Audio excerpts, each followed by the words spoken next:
السلام علیکم ناظرین، اس ایپیسوڈ کے آغاز میں ہم دیکھتے ہیں لارڈ گیوم زلدان میں موجود تھا۔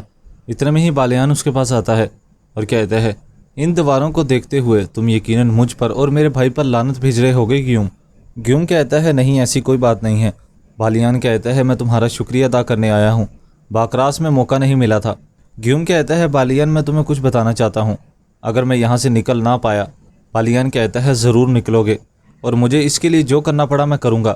گیوم کہتا ہے، میری بات سنو، اگر میں نہ نکل پایا یا پھر مجھے کچھ ہو گیا، سبیلا اور ہمارا ہونے والا بچہ، کیا ان کے حوالے سے میں تم پر بھروسہ کر سکتا ہوں؟ وہ ابھی بھی تمہیں پسند کرتی ہے بالیان، وہ چاہے انکار کرتی رہے مگر مجھے اس کی آنکھوں میں نظر آتا ہے۔ بالیان کہتے ہیں، تمہیں اندازہ نہیں کہ تم کیا بول رہے ہو، تم یہاں سے ضرور نکلو گے اور اپنی بیوی کے ساتھ اپنے بچے کو مل کر پالو گے، میں وعدہ کرتا ہوں۔ ادھر دوسری جانب ہم لوگ دیکھتے ہیں وزیر شہوار اپنے آدمیوں کے ساتھ مسلسل آگے بڑھ رہا تھا۔ اتنے میں ہی وہ ایک مقام پر پہنچتا ہے، سامنے سے ایک آدمی آ کر کہتا ہے، بس اتنا ہی کر سکتا تھا، اس چٹان سے نیچے آپ لوگوں کو منزل مل جائے گی اور تم نے مجھے کہا تھا کہ اس کا بدلہ ملے گا، مجھے بدلہ دو۔ وہ دراصل شاتلون تھا اور شاتلون کہتا ہے، ہاں چلو تمہیں بدلہ دیتا ہوں، جس کے بعد وہ تلوار نکال کر اسے وہیں ختم کر دیتا ہے اور کہتا ہے، وفاداری بے وقوفوں کا کام ہے، جیتنے والا وہی ہے جو کہ صحیح وقت پر غداری کرنا چاہتا ہے۔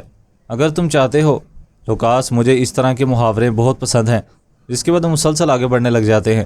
ادھر دوسری جانب غزہ کا منظر دکھایا جاتا ہے، جہاں پر لکڑی کا کاریگر بہت بہترین کام کر رہا تھا۔ اتنے میں ہی بچہ وہاں پر پانی لے کر آتا ہے اور کہتا ہے، یہ آپ کے لیے ہے۔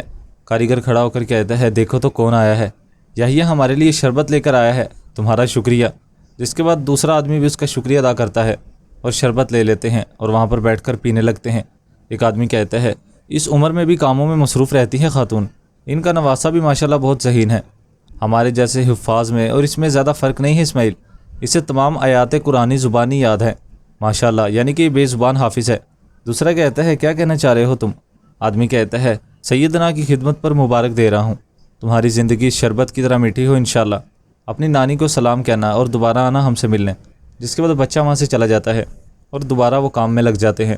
ادھر دوسری جانب شاتلون اپنی فوج کے ساتھ آگے بڑھ رہا تھا۔ ادھر دوسری جانب کچھ لوگ بیٹھے تھے، اتنے میں ہی ان پر وہاں پر حملہ ہو جاتا ہے۔ شاتلون وہاں پر حملہ کر دیتا ہے، شور مچ جاتا ہے، حملہ ہو گیا ہے، حملہ ہو گیا ہے۔ شاتلون اپنے آدمیوں کے ساتھ وہاں پر گھس چکا تھا اور نقاب پہنے وہاں پر موجود نہتے لوگوں کو ختم کر رہا تھا۔ زنگی لوگ ان کا مقابلہ کرنے کے لیے آگے بڑھتے ہیں مگر وہ لوگ ان کو ختم کرتے جا رہے تھے۔ شاتلون کے آدمی وہاں پر مسلسل لوٹ مار مچا رہے تھے۔ شربت دینے والا بچہ وہاں پر چھپ کر کھڑا منظر دیکھ کر کافی خوفزدہ ہو رہا تھا۔ شاتلون کہتا ہے، کوئی چونٹی بھی زندہ نہ بچے، ہر ایک کو مار دو، چاہے کوئی چوہا یا کیڑا مکوڑا کوئی بھی نہ ہو، یہاں کوئی بھی جان زندہ نہیں بچے گی۔ وہ سب لوگوں کو وہاں پر ختم کرتے جا رہے تھے اور بے دردی سے لوگوں کا قتل کر رہے تھے۔ بچے اپنے ماؤں کو وہاں پر قربان ہوتا دیکھ کر چیخو پکار کر رہے تھے۔ سپاہی وہاں پر مسلسل ختم ہوتے جا رہے تھے۔ اتنے میں ہی شاتلون کے سپاہی دوسرے مقام پر بھی پہنچتے ہیں۔ وہاں پر یہ لوگ کافی حیران ہو جاتے ہیں اور فوراً اپنے کام کاج چھوڑ کر اپنے اوزار اٹھا کر ان پر حملہ کرنے لگ جاتے ہیں۔ ایک سپاہی آواز بلند کرتا ہے، محافظوں کے آنے سے پہلے یا پھر ہم شہید ہو جائیں گے اور یا پھر غازی کہلائیں گے۔ شاتلون کہتا ہے، حملہ کر دو ان سب پر۔ جس کے بعد وہ دوسرے مقام پر بھی سپاہیوں پر حملہ کر دیتے ہیں اور ان کو وہاں پر ختم کرنے لگتے ہیں۔ یہ دردی سے ان کو وہاں پر ختم کیا جا رہا تھا۔ اتنے میں ہی ایک آدمی شاتلون کے پاس آ کر کہتا ہے، حفاظتی دستہ آ رہا ہے، ہمیں یہاں سے جانا ہوگا، تمہاری شناخت ظاہر ہونے کا خطرہ مول نہیں لے سکتے ہیں ہم۔ وہ لوگ وہاں پر لوگوں کو مکمل طور پر ختم کر چکے تھے۔ اتنے میں ہی وہ لوگ وہاں سے روانہ ہو جاتے ہیں۔ شام کا منظر دکھایا جاتا ہے جہاں پر سلطان موجود تھے۔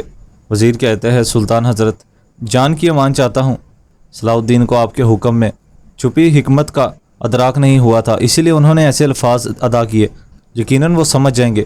اتنے میں وہاں پر ایوب پہنچتے ہیں۔ سلطان کہتے ہیں، عمر ملا حضرت، سب خیریت تو ہے؟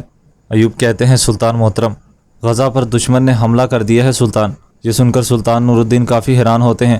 ادھر دوسری جانب ہم دیکھتے ہیں صلاح الدین کے سپاہی کہہ رہے تھے، ایسے پریشان مت ہو میرے امیر، کیا آپ کو سرحد یاد نہیں آئی؟ صلاح الدین کہتا ہے، شاید یہی زیادہ بہتر تھا۔ عزیز کہاں پر ہے؟ کیا اسے نہیں معلوم کہ ہمیں نکلنا ہے؟ سپاہی کہتا ہے، معلوم تو ہے میرے امیر، لیکن عمر ملا حضرت کی بات سننے کے لیے گیا ہے، آتا ہی ہوگا۔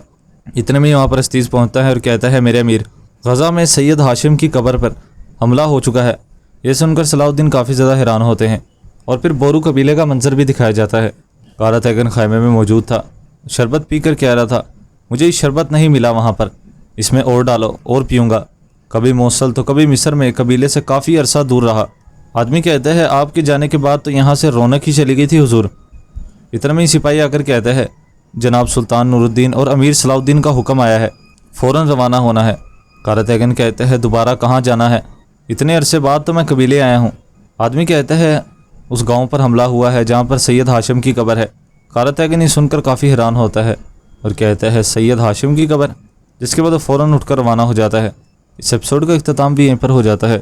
ایپیسوڈ پسند آئے تو ویڈیو کو لائک کر کے چینل کو سبسکرائب کر دیں اور ساتھ ہی کے بیل نوٹیفیکیشن کو آل کر دیں۔ اب ملاقات ہوگی انشاءاللہ نیکسٹ ویڈیو میں، تب تک کے لیے اپنا خیال رکھیں، دعاؤں میں یاد رکھیں۔ اللہ نگہبان۔